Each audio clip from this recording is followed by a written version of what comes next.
We are back on the Rational Boomer podcast. Hopefully, your day is going well. It is Thursday. Got a lot of shit to talk about. I will tell you, my cold's getting better. It's not completely gone, but it's getting better. I still have problems laying horizontally because then I get congested and it's a fucking mess. So I've been sleeping kind of in a recliner chair where I'm more upright, which kind of disturbs me because my grandfather, when he got in his later years, he always slept like that because he had a problem with his lungs. I'm not as old as he is, or he was when he was doing it, but it still worries me, given what I know of my grandfather.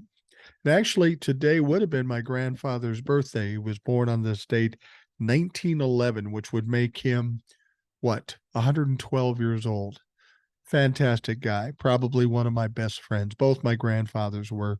They were great guys. They were kind of like one of the kids. They'd go out and get in trouble with us, and that's how I kind of got my perspective on being a grandfather. I wanted to be like my grandfathers were, and I'm doing my best to do that, much to the chagrin of my son, my daughter-in-law, my other son, and my wife.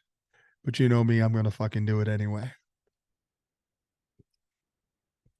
My granddaughter and I are going to be partners in crime. We're going to have some fucking fun. That's just the way it is. Everybody else can be the taskmasters and make her do all the certain things. Not grandpa. Grandpa and she are going to get into some shit. All right. Let's get into what was going on yesterday. It was pretty busy. Of course, we had the GOP debate. This is the last debate leading up to the Iowa caucus. And these debates have been pretty anticlimactic. Donald Trump doesn't show up because, well, he's a pussy ass bitch. And we've got four people on the stage. We've got Chris Christie, Nikki Haley, Ron DeSantis, and Vivek Ramaswamy. Why he's still there, I don't fucking know. He doesn't have any kind of support. He has money, though, so I guess he can buy his way onto the stage. Now, this particular debate was kind of a shit show. They were arguing amongst each other. And the fact of the matter is, the person they should have been going after was Donald Trump, because he leads them by 50 points. They're all playing for second place. Now, after about 17 minutes into the debate, Chris Christie finally went after Donald Trump, which isn't surprising. He also admonished the other three for not going after Donald Trump, being too afraid to do it. Vivek Ramaswamy and Chris Christie got into it pretty good. Chris Christie tore him a new asshole. And I love seeing this because Ramaswamy is a piece of shit. He basically, Chris Christie basically called him blowhard, and that is pretty accurate. Anyway, I didn't watch the debate because, as I say, it's much ado about nothing. If Donald Trump isn't involved and they aren't willing to go after Donald Trump, who really cares what happened in the debate? We got another thing that happened yesterday that was kind of interesting. Taylor Swift was named Person of the Year by the magazine Time. Is it still a magazine or is it just all online? I don't know. Anyway, she is Time's Person of the Year. And frankly, I think that is an excellent choice. No doubt Donald Trump hears about this and he'll say, it was rigged. And then he'll have a fake Time cover printed with his picture on it and say, see, I won. Yeah, Donnie's not going to handle this very well. The fact of the matter is, Republicans in general are not handling this well. Laura Loomer came out and Taylor Swift is living in the heads rent free of all Republicans. They don't know what to do with this. I mean, she got a bunch of young people out to register to vote. She's now Person of the Year, and she's very much a liberal and very much has a certain amount of impact on the young voting bloc. And we know it's substantial, and we know it's going to play a huge factor in the 2024 election. So Laura Loomer and other Republicans are trying to say, what the fuck do we do with this? How do we combat this? And there's really nothing they can do, but they're not very creative, and they just go at her like they've gone after everybody else. They're going to try to smear her name.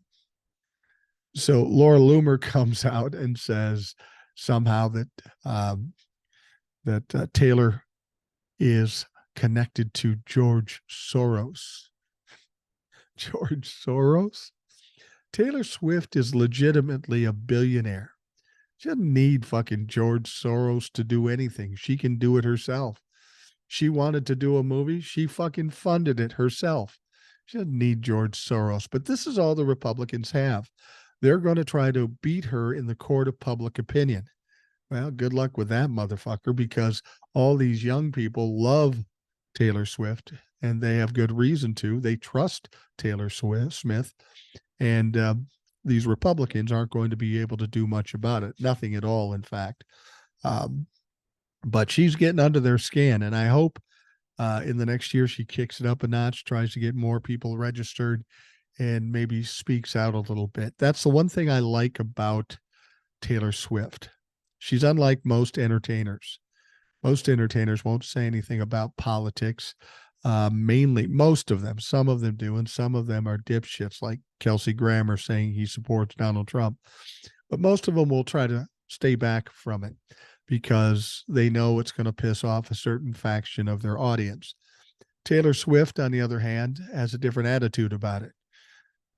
When she was going to speak out about a Republican in her state, a representative or a senator, I'm not sure which, Ed's talked about that same woman.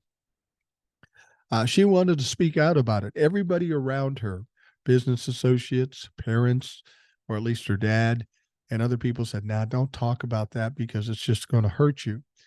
And Taylor said, I don't care.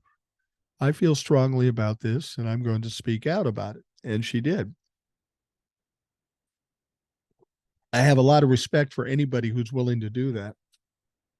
And when I did a video on TikTok, I said, I have a lot of respect for that girl. And everything about that video was very positive. But of course, somebody has to come along, somebody who I'm not connected to. They're not a peer. They don't have a big following, and they aren't following a lot of people. They have no content. And they say, Taylor Swift is a woman, not a girl. And something about that just pissed me off, you know? Really?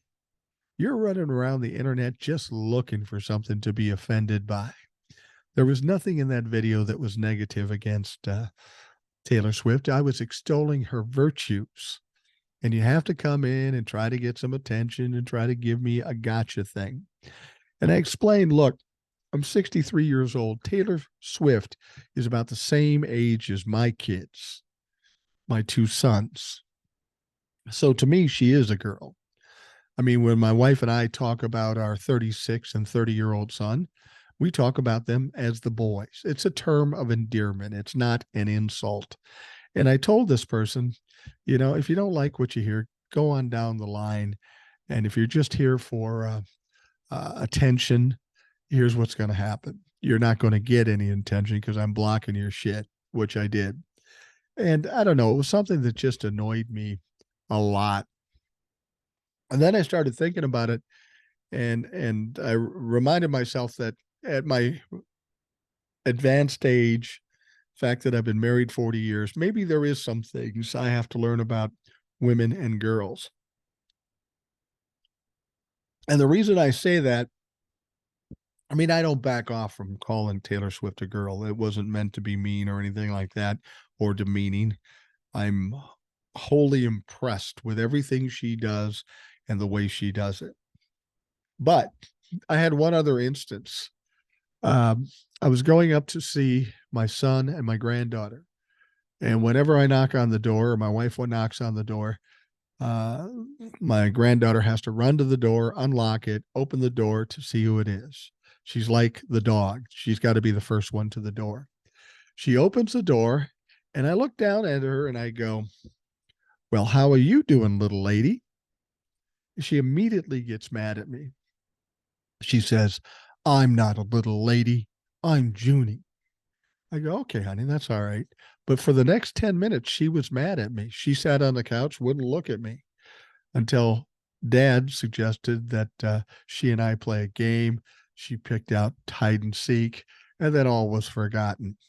But I'm 63 years old, and for most of my life, I've been pissing off women one way or another, either my grandmothers, my mothers, my sisters, my wife. Not intentionally. It's just my personality. So anyway, we had a another big news story, all too common news story, but a news story nonetheless. And we had a shooting in Las Vegas. There was one down in Texas too.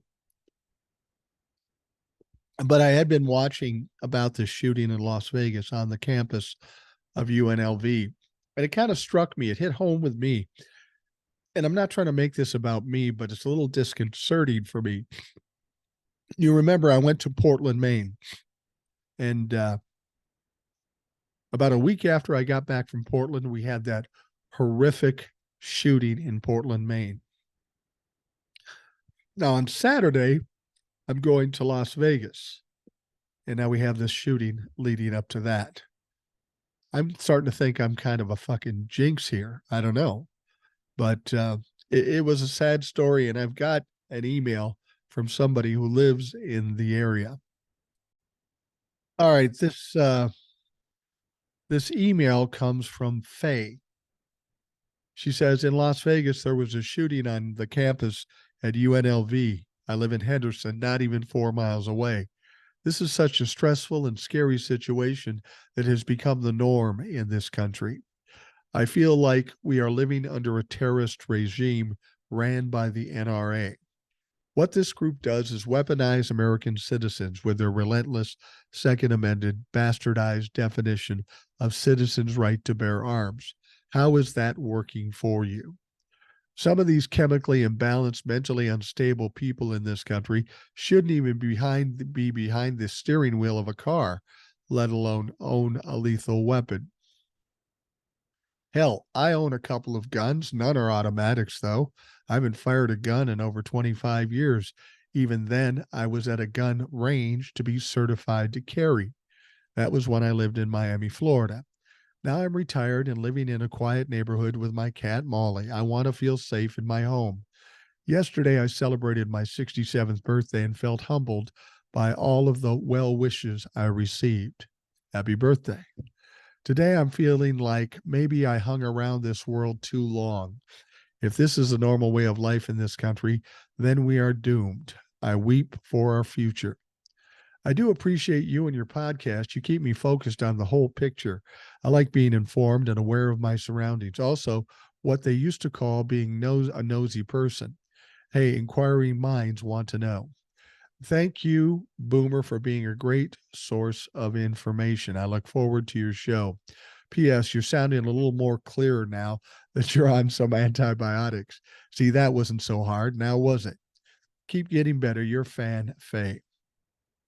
And I appreciate that, Faye. And don't lose hope. Never in your life lose hope. There's always hope. Things will get better. And hoping against hope that in 2024, when the Democrats get control of the House and the Senate and the White House, that we'll get some reasonable gun control. I will say this too. I'm going to Vegas, as I said.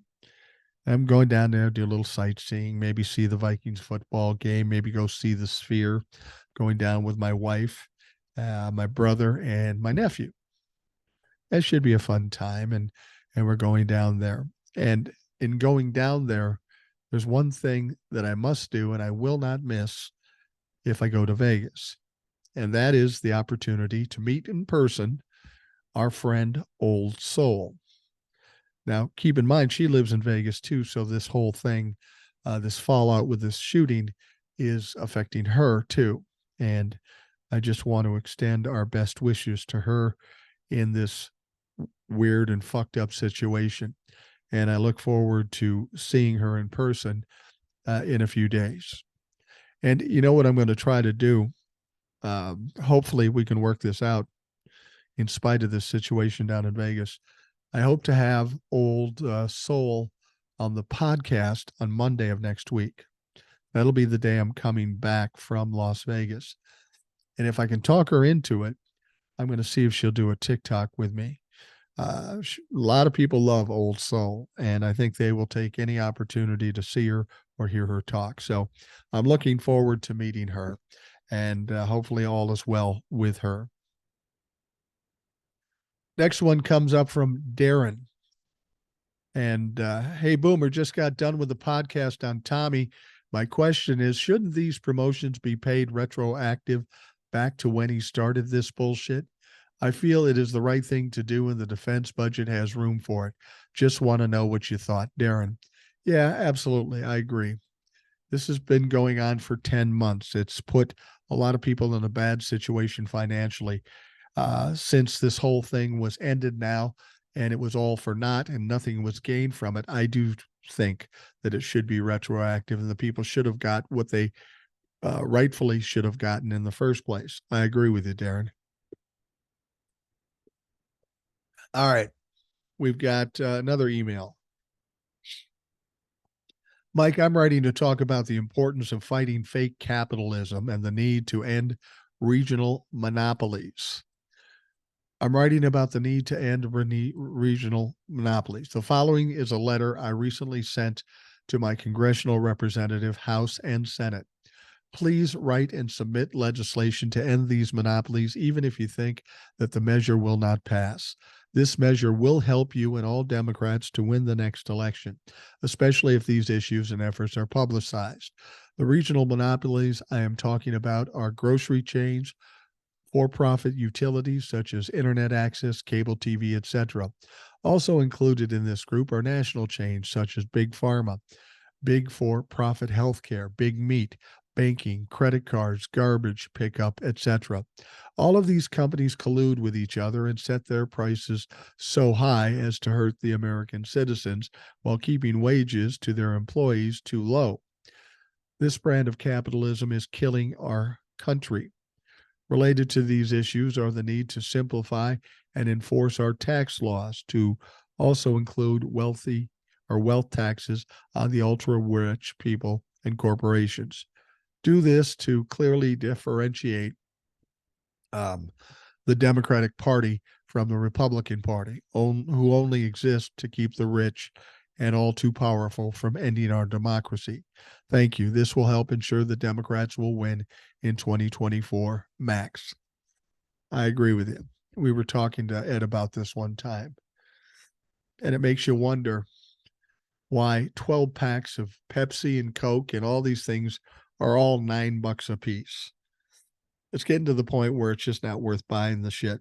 And that's what these people will do.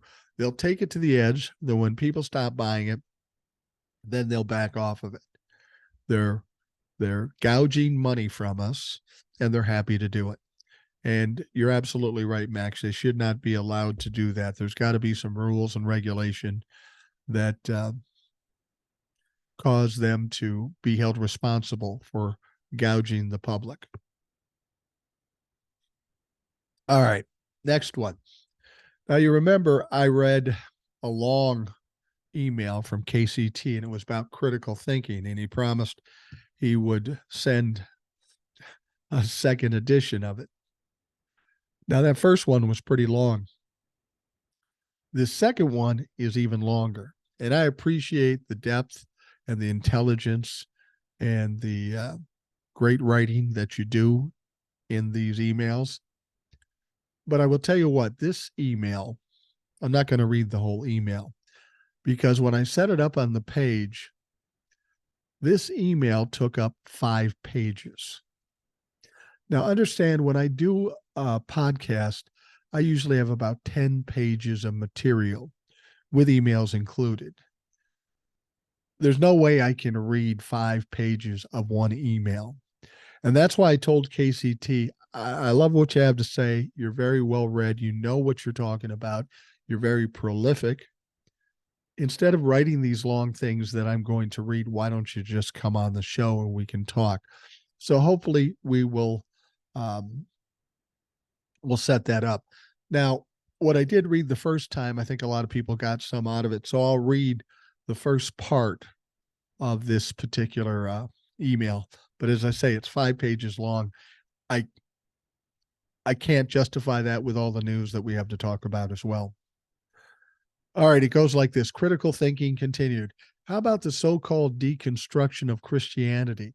Is there a war on Christianity, or have many churches and Christians presented us with motives and agendas that are not in line with the basic biblical principles? This may be causing many believers to second guess contemporary religious agendas while they still hold fast to basic biblical principles. The New Testament, Church Christ Left is very specific about motives and agendas, which are well documented and easy to fact check. Critical thinking can be easily used to separate the proverbial religious sheep from goats and delineate biblical right from wrong without depending on a religious club to tell us right from wrong. Couldn't agree more. Says, note, reference Christians. A good point to consider when thinking critically is to observe what they're passionate about. It seems some Christians are passionate about not doing stuff, i.e., no sex, abortion, drinking, LGBT, etc., and avoiding people who do these things, whereas other Christians are passionate about actually doing stuff, feeding, clothing, welcoming, helping, loving, etc., and embracing peoples, even if they are different. All Christians are called to produce fruit, our actions. This fruit will help the world around us to see who we really are. Is that fruit Christ-like, loving, caring, supporting? Or is that fruit divisive, hateful, hurtful, or condemning? Critical thinking can help us identify these fruits without being pressured to support a specific religious group. What about considering candidates for the White House? Are they fit or unfit? How about their competence level, age, health, experience, track record, trustworthiness, maturity, self-awareness, etc., etc.? We don't need any club, political party to tell us who is fit for the job. Candidates have provided us well-documented, easy-to-find history of their abilities, which is a much better source. We know which party or candidate is more likely to increase, decrease national debt, or deficit. We know who is likely to favor tax breaks for corporations versus the middle class. We know who is prone to international conflict, cut, raise military spending, protecting constitutional rights, Social Security, healthcare, etc., etc. We have months and years of history from candidates' positions and actions that should weigh more than whatever their club illustrates to us. It's our job to trust our critical thinking more than the political club's motives, or agendas. Note, everyone's human nature, human dynamics, human behavior leave an insightful trail of behavior breadcrumbs that we can refer to when considering candidates for any public office. Meaning, if a candidate's breadcrumbs illustrates behavior, habits, and positions we would not tolerate from a child, then perhaps that candidate is not worthy of the office. Honest, critical thinking is really helpful. A person desiring to serve in local, state, and national elected office should have a history that illustrates adult behavior, avoids erratic or threatening actions, is responsible and transparent with their personal or public activities, does not embrace prejudice, lies, and fears, is not belittling, demeaning, or cruel. Persons with these traits cannot simply snap their fingers and no longer be a person of these behaviors. We should never pretend a candidate will act one way before an election, then suddenly flip into a different behavior after the election. Again, basic critical thinking. And honestly, that's where I kind of fell off the wagon there, because I knew what Donald Trump was. And I thought, he's going to get into the office. He's not going to be good. He's not going to be smart, but he's going to have some, like in bowling where you have the bumpers and the gutters.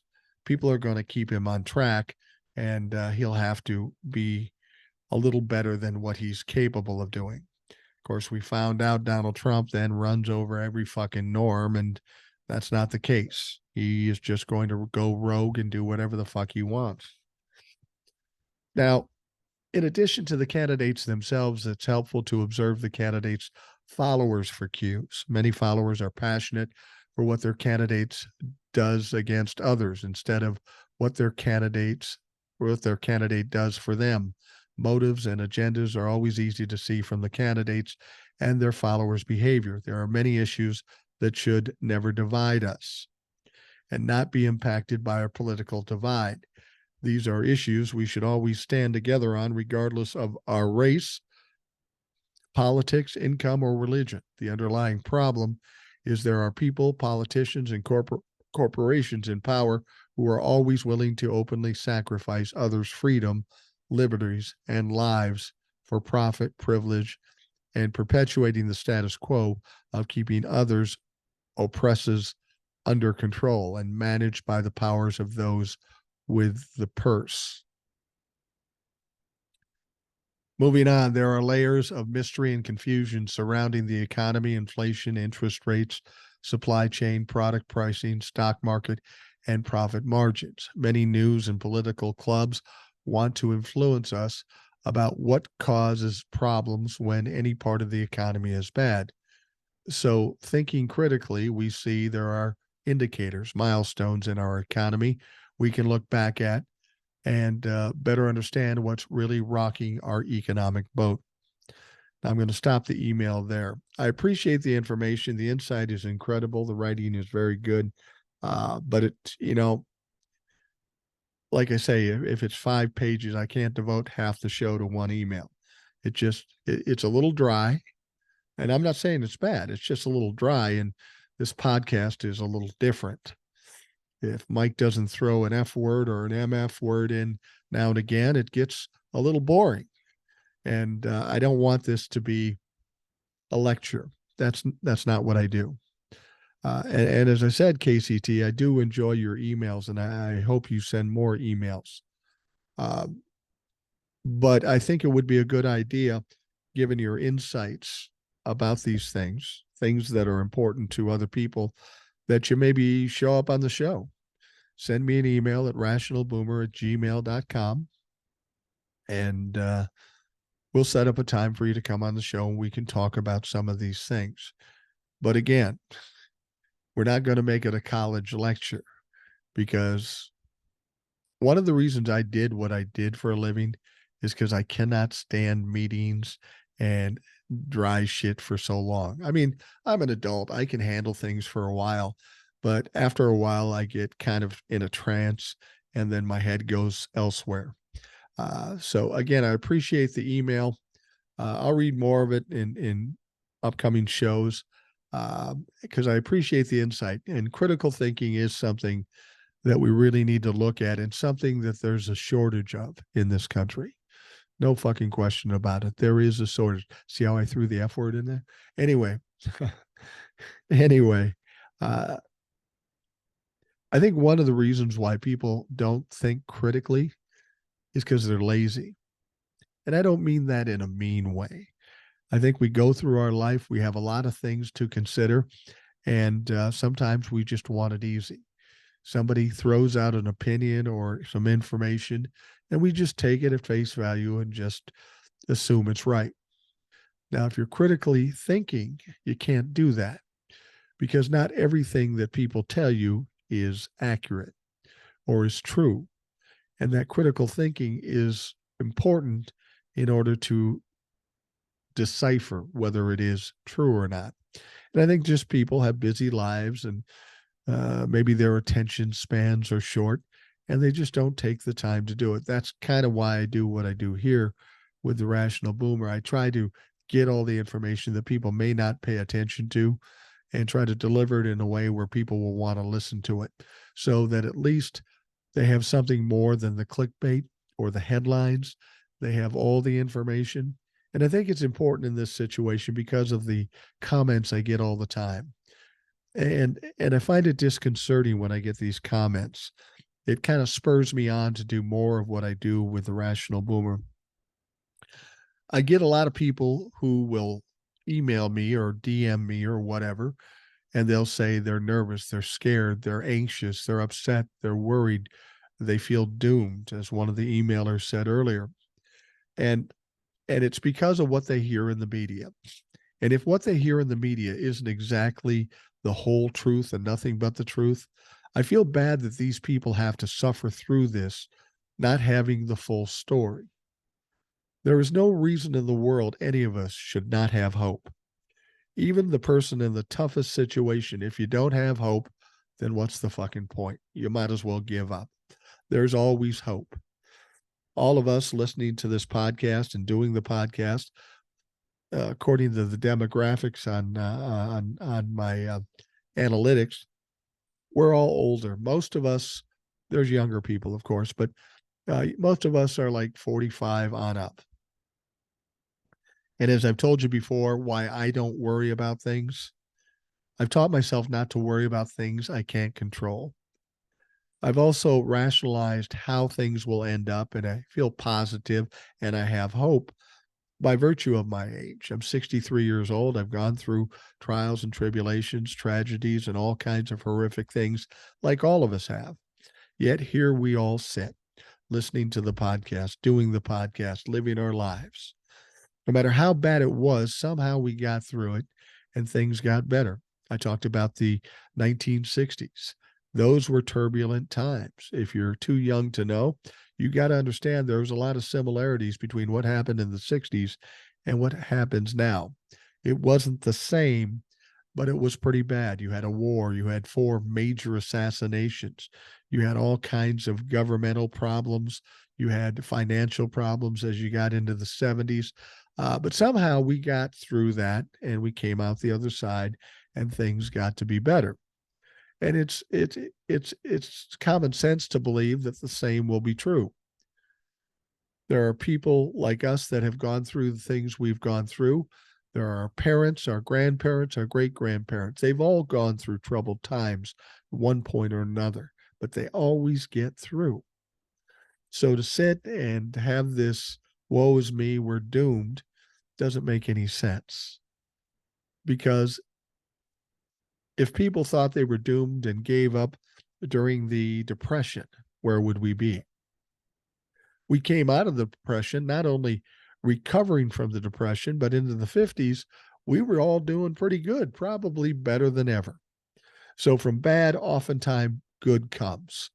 And it's better to look forward to that than look back and feel as though you're doomed. All right. We are going to take a quick break and we will be right back.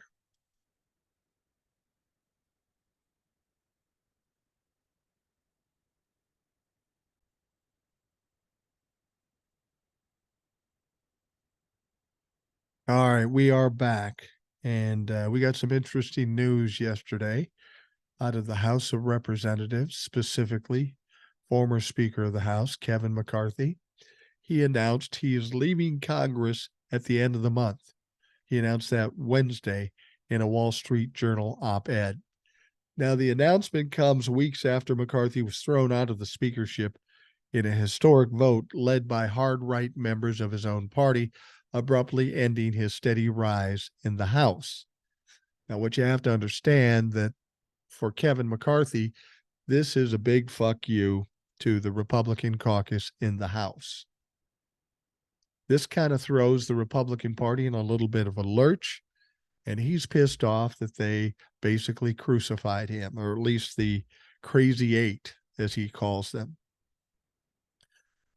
They just threw out George Santos. It all started with a majority of 4 seats. That's what the Republicans had in the House. They kick out George Santos, and now there's 3 seats majority in the House. Now at the end of the month, Kevin McCarthy is going. Now we're down to 2 seats in the House. Now in February or so, there's going to be a special election for George Santos's seat. And it's conceivable that a Democrat could win that seat, which changes things dramatically for the House of Representatives. Then there's this other guy, and I don't honestly remember his name. I should, but I don't because I don't care. But there's a guy that's leaving the House of Representatives, a Republican, who is taking a job as a president of a college, which is probably a good move. Because of the way the House of Representatives is going to go in 2024. So that would bring it down to 1 seat majority. Now, what you have to understand is that they can't get anything done now because they have no unity in the Republican caucus. So by bringing the majority down to that really thin 1 seat margin is really problematic for the Republican Party in the House of Representatives. One of the big things they have to deal with is the budget, and they have to do that by January 15th. And they haven't done fuck all about that. All they're doing is trying to figure out how to impeach Joe Biden without any fucking evidence. It's ridiculous. They also have to try to figure out how to get some money for Ukraine or Israel or the border and other situations. Apparently, a bill was put on the House floor yesterday to do that, and it didn't pass. And Ukraine is running out of money at this point. And for whatever reason, the Republicans don't give a shit whether Ukraine gets money. They don't understand why it's important. And I think we all know why it's important. Russia goes in, rolls over Ukraine. You think they're going to stop there? No. Next up, maybe Poland or something along those lines, maybe a NATO country. And now we go from this battle to a potential nuclear battle. You would think the Republicans have some thoughts on that and maybe would be concerned about it, but apparently not. Now, they do want to give money to Israel, and that is kind of our obligation given our status with Israel as an ally. But we can't even do that. This is going to end up a lot like the budget situation, because if Israel and Ukraine don't get money and things go badly for them, the Republicans will get the blame. They know this, but they'll do exactly what they did with the budget. They'll push it down to the last minute. And then all of a sudden, something will break loose and they'll be able to get some money. But they got to double down, triple down, quadruple down. They just can't do the job they were sent there for. And it's a little frustrating. Now, what the Republicans are saying is, well, we don't want to fund Ukraine, which is absolutely ridiculous.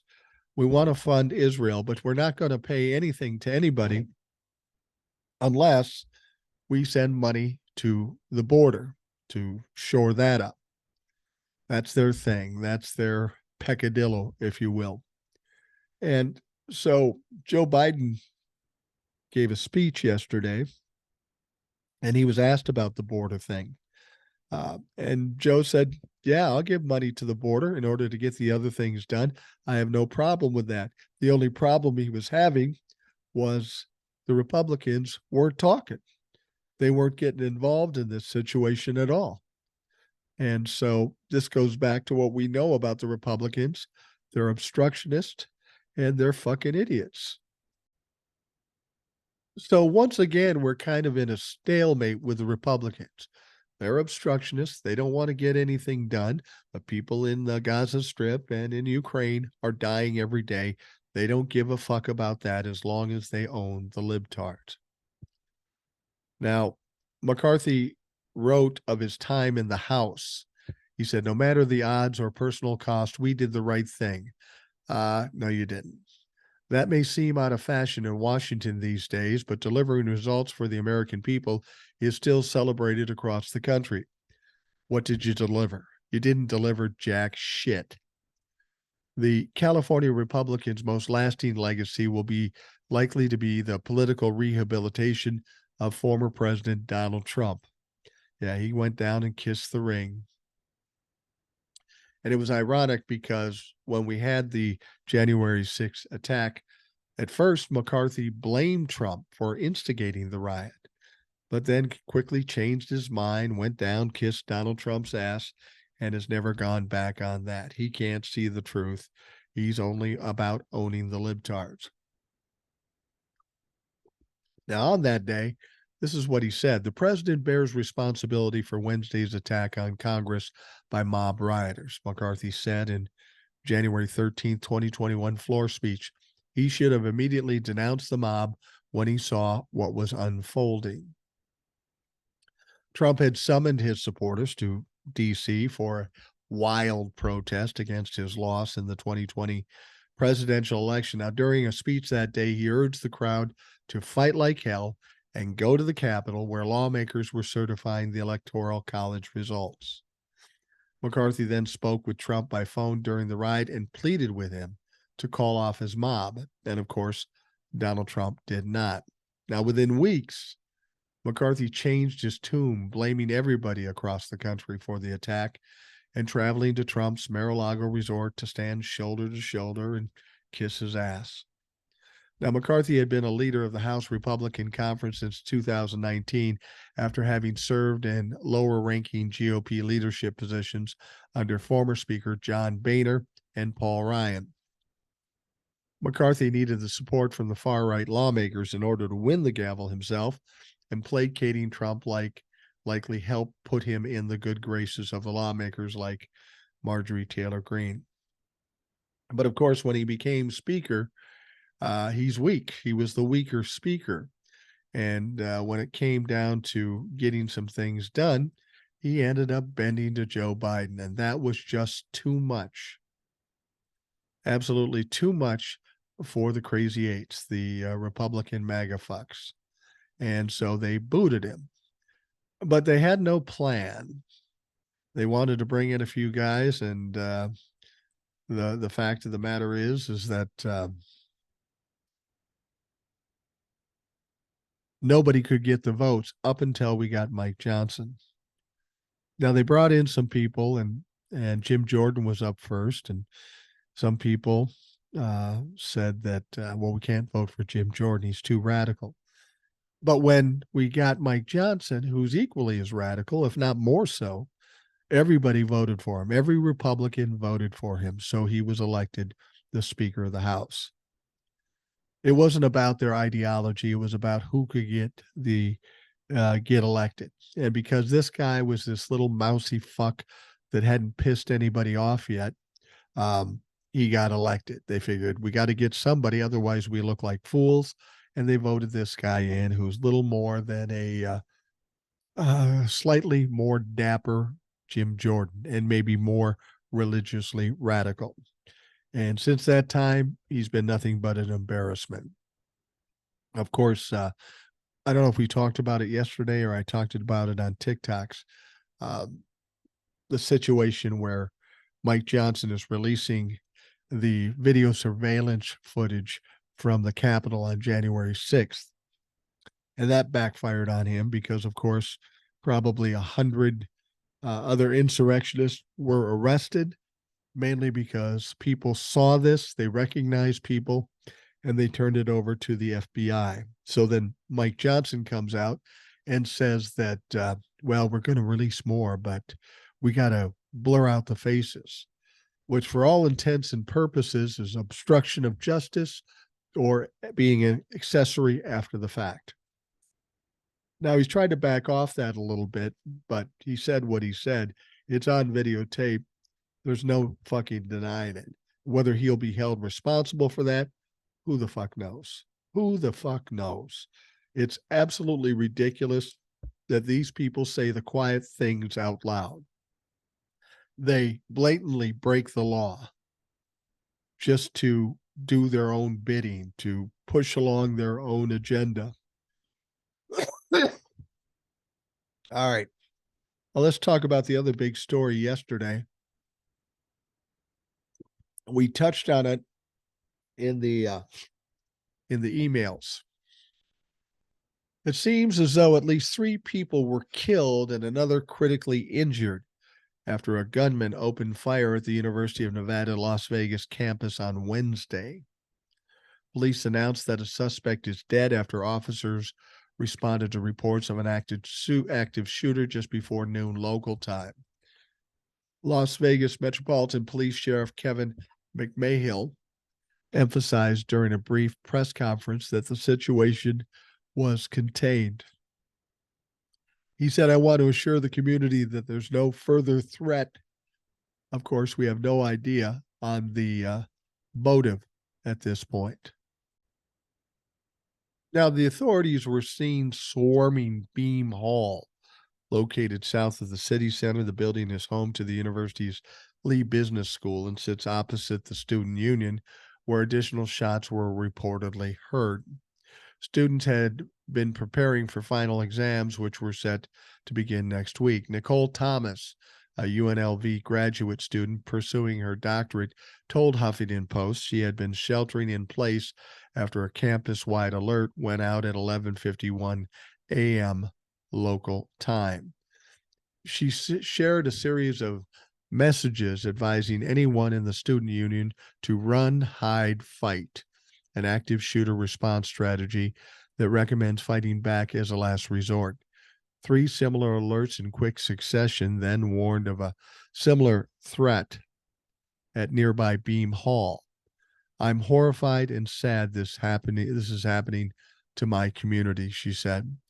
Roughly 25,000 students attend UNLV, including 4,700 graduate students. Less than an hour passed between the initial reports of the shooting and its apparent end, although University of Nevada asked the campuses to keep sheltering in place while officers work to clear buildings one by one.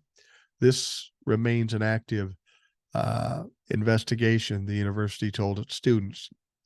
Now, Sunrise Hospital and Medical Center spokesperson Marissa Musi confirmed that one patient had been transferred to the facility. Joe Biden addressed the shooting later Wednesday, as well as another spree this week in Texas, saying UNLV was the latest college campus to be terrorized by a horrific act of gun violence. For all the action we have taken since I've been president, the epidemic of gun violence we face demands that we do even more. But we cannot do more without Congress, Biden said. Together, we must do more to prevent more families and more communities like Austin, San Antonio, and Las Vegas from being ripped apart by gun violence. The city of Las Vegas was the site of the worst mass shooting in modern history. In October of 2017, when a single gunman opened fire from a room on the 32nd floor of the Mandalay Bay Hotel overlooking a crowd. He fired more than 1,000 rounds, killing 58 people, injuring more than 400 people attending the Route 91 Harvest Music Festival on the Las Vegas Strip. We all remember that one. Now, you would think when you have tragedies like this, somebody might want to do something like make it tougher for goofballs and nutcases to get guns. But none of that is being done. And again, it can all be pointed at the Republican Party. They get too much money from the NRA and the gun lobby, and they refuse to do anything to protect the public. This is something that needs to change. But as Joe Biden pointed out, we need Congress to do it. And as long as Republicans have any bit of control there, we aren't able to do it. That's why 2024 is so critical. We've got to get these fuckers that are obstructing the efforts to get some control on these guns and keep the guns out of the mentally deranged or addicted people that are willing to kill innocent people. This is why I say, we talk about what's going on in the Gaza Strip. And while it's horrific, and while we should care about it and do whatever we can about it, we need to do something here too. A lot of people are dying. We're at like day 320, 321, and there is like 620 or 640 actual mass shootings this year. There's almost twice as many shootings as there are days this year. That's fucking appalling. That's embarrassing. And what's even more embarrassing, nothing has been done to rectify that situation. That's why I said what's so tragic is, and this is why I was saying it's disconcerting. I go to Portland, Maine, kind of an obscure place. I'm there for a few days. I come home, and within a week, there's a mass shooting there. I'm going to Las Vegas on Saturday, and then we have this mass shooting here. We have a mass shooting in Texas. People are dying every day. And for whatever reason, the Republican Party does not give a shit. Now, we had some interesting news in Nevada. A Nevada grand jury indicted 6 Republicans who submitted certificates to Congress falsely declaring Donald Trump the winner of the 2020 presidential election in their state, making Nevada the third to seek charges against so called fake electors. Nevada Attorney General Aaron Ford began investigating the fake electors last month. He said in a statement Wednesday that he would do everything in his power to defend the institutions of the nation and of the state. Now, the announcement of the indictment represented a shift for Ford, who was quiet on whether he would investigate the fake electors before saying that the state law would not allow him to do so. Ford had testified in support of a bill that would have criminalized future fake electors. That passed Nevada's Democratic controlled legislature, but was vetoed by Republican Governor Joe Lombardo. So you're all about fake electors. Great job, Joe. Anyway, in December 2026, Nevada GOP members signed certificates falsely stating that Trump won in Nevada and sent them to Congress and the National Archives, where they were ultimately ignored. The House committee investigating the January 6th attack on the Capitol instigated the role that these fake electors in key battleground states had in Trump's attempt to cling to power after his defeat. Now, Trump supporters signed certificates that falsely stated he won their states in 7 battleground states. Fake certificates were ignored, but the attempt has been subject to investigations. If you're going to do something like this and you don't think it's illegal, well, you're a fucking idiot. You can't do that sort of thing. And it's likely we are going to see more of these swing states send out these indictments. And it's got to be kind of tough for the people who are getting these indictments. They aren't rich necessarily. They aren't famous. They don't have a lot of power. They're just people in the state that were the electors, the fake electors. So now, in spite of the fact that they thought they were doing a service to the country and saving the country, if you will, they now face jail time, anywhere from a year to 10 years, I think. And that's a big price to pay for being duped by the Republican Party and Donald Trump. How you liking Donald Trump now, dumb fucks? It's amazing to me that people will be so gullible and so foolish that they will walk right into something like this. They knew it was fake. They knew it wasn't real, but they did it nonetheless. And this is the epitome of what Republicans are. They look at anything and they will commit crimes if they think it's for the greater good. But that greater good is only for them, not for the country and not for the people of this country. We want it our way. We want it our way now, and we will do whatever we have to do to make that happen. Well, unfortunately, that's how criminals are made. And criminals, when they get caught, they get punished. And these fucks will get punished. And you'll see more of this in other swing states as more indictments go out. And here's something else to consider. It may not just be the statewide folks that do this. It may not just be them. Because like in Georgia, you had federal level people like Donald Trump, Rudy Giuliani, Mark Meadows, and the like that may have gotten their fingers into this situation in these various swing states. And we haven't heard anything like this as yet, but it's conceivable that some of them could get indictments from the respective states. And if that happens, well, all shit is going to fall apart.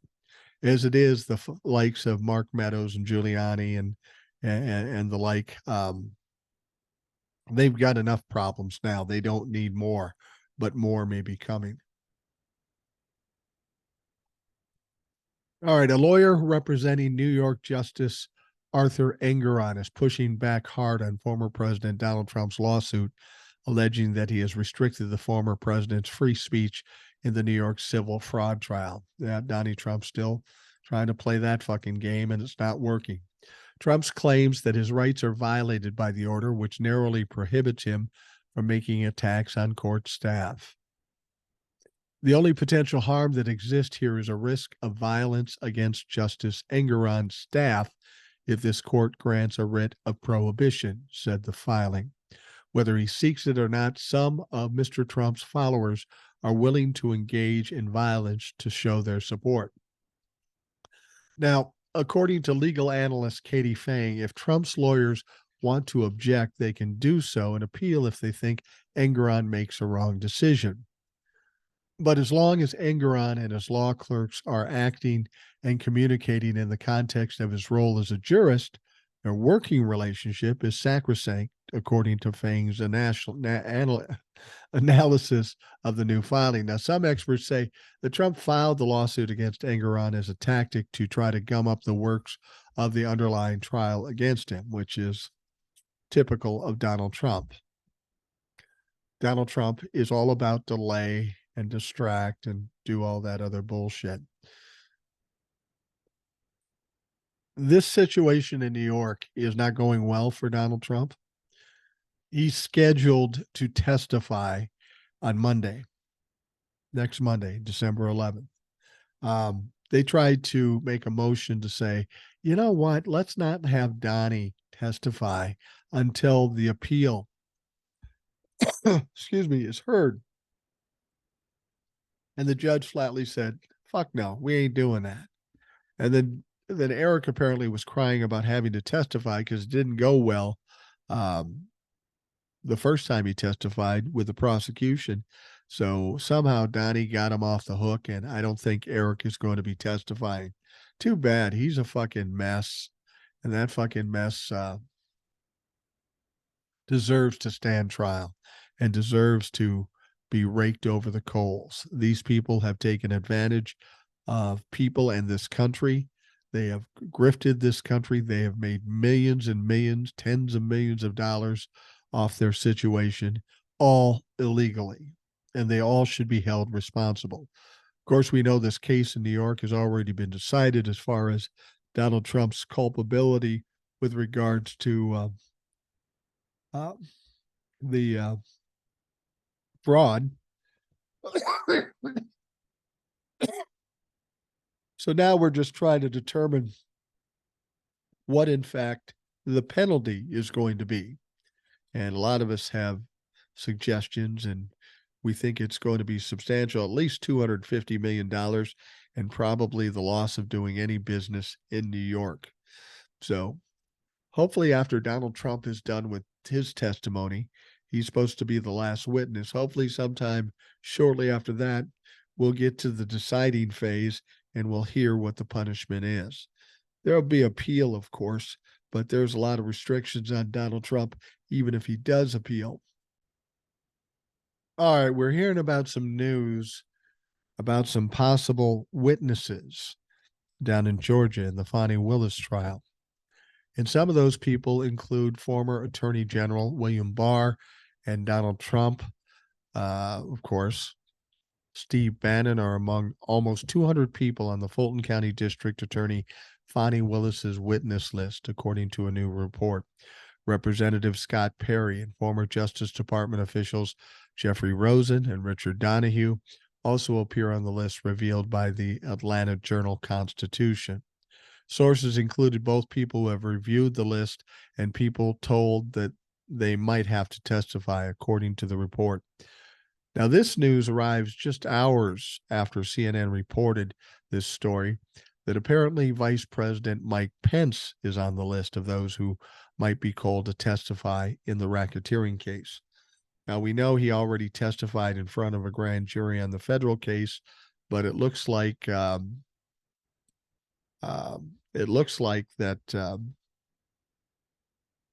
he's going to have to testify in Georgia, and that will be interesting. Now, whether Barr and the Justice Department witnesses can testify in court depends on Biden administration's approval, the report notes. The sweeping witness list does not necessarily mean 200 people will take the stand. Not everyone on the list must testify, but everyone who testifies must be on the list. I'm sure they just made a huge list, and they're probably going to take a fraction of that. They don't need all 200 to testify. Now, Willis has accused Trump and his dwindling list of co-defendants of racketeering to overturn the 2020 election while Trump pleaded not guilty. 4 former co-defendants have accepted plea deals. There is likely to be more of them, and I'm not sure what the deadline is for them to plead out. But we know that Giuliani, Mark Meadows, and Donald Trump will not get plea deals. They are clearly the targets in this situation. Now, Steve Bannon and Kash Patel, two of the former President Donald Trump's staunchest allies, said another term in office for the Republican frontrunner would see him target conspirators in the media. This is what I've said before. We get all these people talking about what if, and Donald Trump gets in, this is going to happen. Donald Trump is not going to get in. Now, Patel, who served as chief of staff in the Pentagon and worked in the Justice Department, made the comments in an interview on Bannon's War Room podcast. Bannon said a second Trump term would see the so-called deep state taken apart brick by brick. Why didn't you do that in the first term? You were talking about the deep state back then, but nothing was fucking done. Now, he goes on to say, we will follow the facts and the law, Patel replied. We will go out and find the conspirators, not just in government, but in media. Yes, we're going to come after people in the media who lied about American citizens who helped Joe Biden rig the presidential elections. See, this is the craziness of it. They're still pushing this rigged election thing while there's been no evidence. There's been court case after court case saying there's no evidence, and they're still pushing it. So what they do, they double, triple, quadruple down, and they won't let it go. That's why these motherfuckers need to go to jail. They need to be taken out of the equation, out of the narrative, because they pollute the narrative, they pervert the narrative, and some stupid people believe what they have to say. Patel continued, we're going to come after you, whether it's criminally or civilly. We'll figure that out. But yeah, we're putting you all on notice. And Steve, this is why they hate us. This is why we're tyrannical. This is why we are dictators. I love the confidence here because they really have no chance of getting back in power. Donald Trump is not going to win the election. Even if he is the nominee, he's not going to win. There's nothing said or done that says he can win. Bannon earlier issued an ultimatum to those in the media saying his words were absolutely dead serious and blaming those in the deep state for destroying the country. Now, Steve, you do have to go to jail for a time. I don't know if it's 5-6 months, but ultimately you will. You're out on bond because you're appealing it, but that appeal's not going to work. We know that Republicans never win fucking appeals, and you're going to jail. So you'll have time to make plans, but you'll be in jail probably when the election happens. And then when Donald Trump doesn't get in, what are you going to do when you get out? Start another fucking podcast? Now, Trump himself promised retribution earlier this year, should he be elevated to the Oval Office. He remains the front runner for the Republican nomination and has built his campaign on anger surrounding the 2020 electoral loss. He's still talking about the rigged election. He declined to say he would abuse power or retaliate against his political opponents in an interview with Fox News' Sean Hannity on Tuesday. Sean Hannity offered all kinds of leading questions, softball questions. He said he was basically trying to counteract what everybody said about him being a dictator or being vengeful or going after people. He says, you're not doing that, are you? And he really didn't answer it. And then he kind of said in an ominous way that I'll only be a dictator for one day, the first day. Now, that alone should disqualify somebody from running for election. And anybody who supports him should think twice about it. But they don't. They support that because they only care about themselves. And they think, in spite of the fact that Donald Trump might be a dictator, because they support Donald Trump, that they'll be okay. And all of us that don't support Donald Trump will be put in camps or prisons or whatever. It's just not going to happen. It just cannot happen. The Associated Press reported later Tuesday that the Trump campaign had distanced itself from Bannon and Patel's comments, saying their remarks have nothing to do with the former president's aims. Yeah, I'll bet. I'll bet. If Donald Trump tells you he's not going to do something, you can be almost guaranteed that he's going to do it. Everything he says, the way he sounds, the tone he uses, tells us exactly what's going to happen if he should become president again. As I've said, I'm getting very tired of the media throwing out all this fear tactics. Oh, what if? If he gets in, it's all gloom and doom.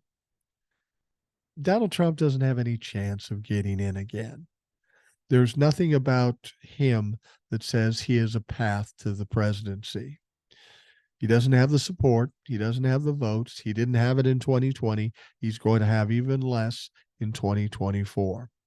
Not to mention the fact at some point between now and 2024 November election, he will likely be convicted of a felony and he will likely go to jail.